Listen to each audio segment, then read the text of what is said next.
લોકો કહે છે કે ઘરેથી કામ કરીને શું થઈ શકે, પણ જ્યારે એક મિડલ ક્લાસ ફેમિલી નક્કી કરી લે ને ત્યારે એ જ રસોઈ એક દિવસ બિઝનેસ સામ્રાજ્ય બની શકે છે. સવારના 5:30 વાગ્યાથી કામ ચાલુ થઈ ગયું હતું, કેમ કે 10 ફૂલ થાળીનું બલ્ક ઓર્ડર હતું. ઓર્ડર આપનાર લોકો ટ્રાવેલિંગ પર હતા, એટલે સવારે 8 વાગ્યા સુધી બધું જ ફ્રેશ ડિલિવર કરવાનું હતું. સૌથી પહેલાં શાક સુધાર્યું, એકદમ સાફ રીતે બધું ધોઈને ઘર જેવી સફાઈ અને પ્રેમ સાથે રસોઈ બનાવવાનું શરૂ કરી દીધું. અને જોતાં 7:30 સુધી આખું ઓર્ડર રેડી થઈ ગયું અને 7:45 સુધી તો ડિલિવરી પણ પહોંચાડી દીધી. પછી બપોરના રેગ્યુલર ઓર્ડર્સ પૂરા કર્યા ત્યાં જ ફરી કોલ આવ્યો, 15 પ્લેટ ડિનર જોઈએ છે, સેવ ટમેટાનું શાક અને પાલકના શાક સાથે. બસ ફરીથી તૈયારી ચાલુ.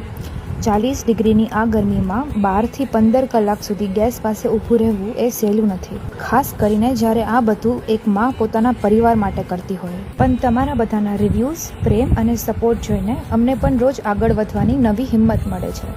જો તમને અમારી આ મહેનત સાચી લાગે તો વ્રજ કુક સાથે આ જ રીતે જોડાયેલા રહેજો અને આ સફરને આગળ શેર કરતા રહેજો. જય શ્રી કૃષ્ણ.